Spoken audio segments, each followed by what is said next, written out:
Hello दोस्तों, मैं गुंजन सिंह स्वागत करती हूं आपका आपके अपने चैनल टारगेट विद हिंदी पर। तो दोस्तों, आज है संडे और हम लेकर आए हैं एक ट्रिकी वीडियो।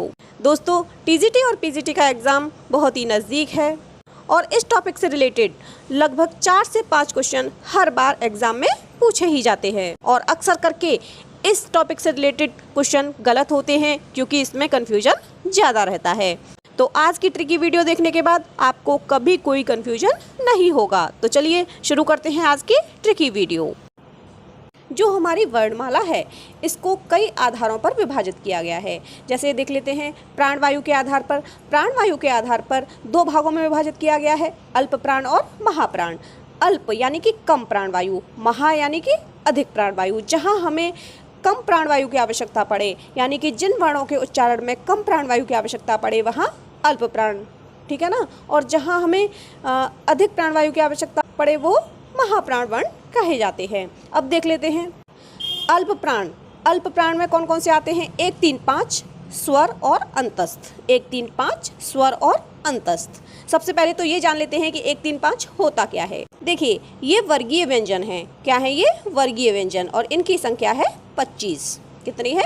25। 1, 3 और 5, जिसमें ये क च ट त प ग ज ड द ब अंग य ण न म। क्लियर है? ये हैं 1, 3, 5 यानी कि अल्प प्राण। ये अल्प प्राण वर्ण हैं। इनके उच्चारण में हमें कम प्राणवायु की आवश्यकता पड़ती है। जहाँ हम 2, 4 की बात करेंगे तो इनकी बात करेंगे। क्लियर है? तो देख लेते हैं अल्प प्राण की ट्रिक क्या है। कम बोल, ज़्यादा 1, 3, 5 मत कर, सारे स्वर मत निकाल, अंदर रहे। कम बोल, कम बोल से मतलब कम प्राणवायु की आवश्यकता पड़ती है। ज़्यादा 1, 3, 5 मत कर यानी कि 1, 3, 5।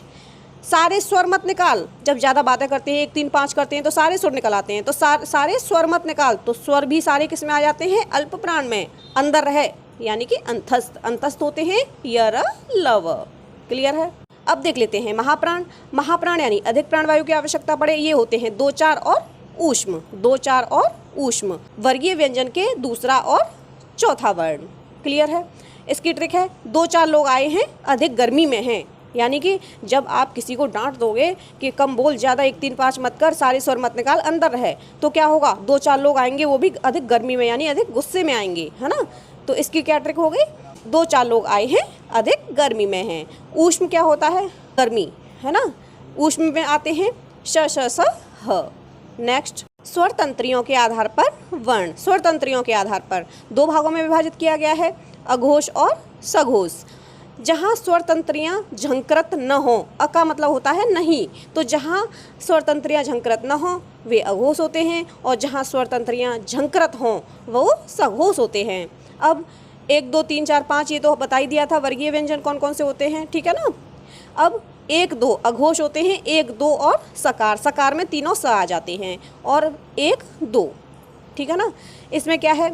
अघोष यानी कि जहाँ स्वर तंत्रियाँ झंकृत न हो। तो नई बहू 1, 2 दिन चुप रहती है और सत्कार भी करती है। तो नई बहू है तो 1, 2 दिन चुप रहती है यानी कि झंकृत नहीं होती, सत्कार भी करती है यानी कि तीनों सकार हो गए। क्लियर है?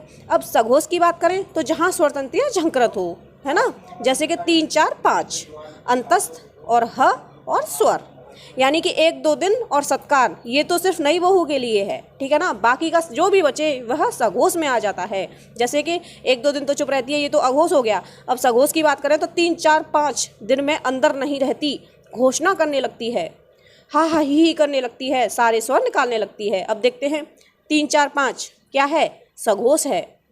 अंदर नहीं रहती यानी अंतस्थ। घोषणा करने लगती है यानी घोषणा करने लगती है, इसका मतलब सघोष में आ गए।